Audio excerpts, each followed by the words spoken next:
স্বাগত টিভিএন আপডেটে, সাথে আছি আমি মৌসুম ইসলাম। সব ধরনের রাজনৈতিক আশ্রয় স্থগিতের ঘোষণা দিয়েছে আমেরিকা। শুক্রবার US citizenship and immigration services বা ইউএসসিআইএস এর ডিরেক্টর জোসেফ এডলো সামাজিক মাধ্যম এক্সে এ তথ্য নিশ্চিত করেন। জোসেফ এডলো জানিয়েছেন, যতদিন যাচাই বাছাই প্রক্রিয়া নিখুঁতভাবে শেষ না হবে ততদিন এই প্রক্রিয়া স্থগিত থাকবে। স্টেট সেক্রেটারি মার্কো রুবিও বার্তায় জানিয়েছেন, আফগান পাসপোর্টধারীদের ওপর ভিসার নিষেধাজ্ঞা আরোপ করা হয়েছে।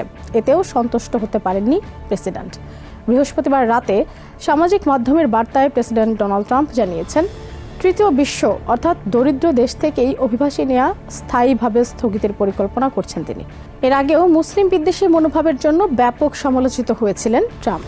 এর আগে রাজধানী ওয়াশিংটন ডিসিতে গত বুধবার ন্যাশনাল গার্ড সদস্যদের টার্গেট করে বন্দুক হামলার পর 19টি দেশের গ্রিন কার্ডধারীদের বিষয়ে পুনর্মূল্যায়নের নির্দেশ দিয়েছেন প্রেসিডেন্ট ডোনাল্ড ট্রাম্প।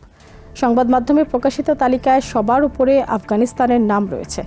তাছাড়া এতে এশিয়া, আফ্রিকা ও ল্যাটিন আমেরিকার বিভিন্ন দেশও জায়গা করে নিয়েছে। ট্রেজারি সেক্রেটারি স্কট বেসেন্ট জানিয়েছেন, প্রেসিডেন্টের নির্দেশে অবৈধ অভিবাসীদের সব ধরনের ফেডারেল সুযোগ সুবিধা বন্ধের প্রক্রিয়া চলছে। এক এক্স বার্তায় তিনি জানান, এরই মধ্যে ফেডারেল সংস্থাগুলোকে নির্দেশনা দেওয়া হয়েছে যাতে চলমান বিভিন্ন সুবিধা থেকে শরণার্থীদের বাদ দেওয়ার কার্যক্রম শুরু করা হয়। এদিকে তৃতীয় বিশ্ব থেকে অভিবাসন স্থগিত করার ট্রাম্পের পরিকল্পনার নিন্দা জানিয়েছেন Democratic congressman Robert Garcia. Republican Democratic দুই দলের অনেকেই বলছেন, অভিবাসী যাচাই বাছাইয়ে কঠিন নীতিমালা প্রণয়ন করা যেতে পারে, স্থগিত করা উচিত হবে না।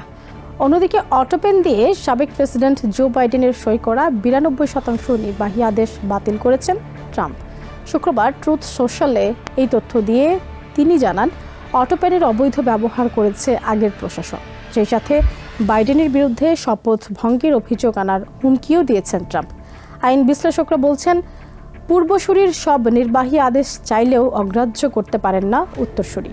প্রেসিডেন্ট ট্রাম্পের এমন সিদ্ধান্তের বিরোধিতা করেছে জাতিসংঘ। একই সাথে আশ্রয় প্রার্থীদের আমেরিকায় প্রবেশের সুযোগ এবং যথাযথ আইনি প্রক্রিয়া যেন নিশ্চিত থাকে সে লক্ষ্যে ওয়াশিংটনের প্রতি আহ্বান জানিয়েছে জাতিসংঘের বিভিন্ন সংস্থা। প্রেসিডেন্ট ট্রাম্পের মন্তব্যের প্রতিক্রিয়ায় জেনেভায় এক ব্রিফিংয়ে জাতিসংঘের মানবাধিকার দপ্তরের মুখপাত্র জেরেমি লরেন্স বলেন, আন্তর্জাতিক আইনের অধীনে আশ্রিত বা আশ্রয় প্রার্থীদের সুরক্ষা পাওয়ার অধিকার আছে এবং সেই অনুযায়ী যথাযথ প্রক্রিয়া নিশ্চিত করা উচিত। একই কথা বলেন জাতিসংঘের শরণার্থী সংস্থার মুখপাত্র ইউজিন বায়োনো। ইউজিন বায়োন বলেন, নিরাপত্তা বা সুরক্ষার লক্ষ্যে কোনো মানুষ যখন আমেরিকার মতো দেশে আসে তখন তাদের অবশ্যই আশ্রয় প্রক্রিয়ার মধ্য দিয়ে যেতে দিতে হয় এবং তাদের সেই ভূখণ্ডে প্রবেশাধিকারও থাকতে হবে বলেও মন্তব্য করেন তিনি। এ সময় ইউজিন বলেন, শরণার্থীদের বেশিরভাগই যে দেশে থাকে সেই সমাজের আইন শৃঙ্খলা মেনে চলেন।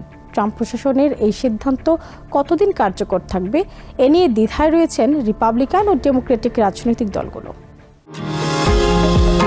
নিউ ইয়র্ক থেকে সম্প্রচারিত টিভিএন 24 টেলিভিশন বিশ্বজুড়ে বাঙালির কণ্ঠস্বর।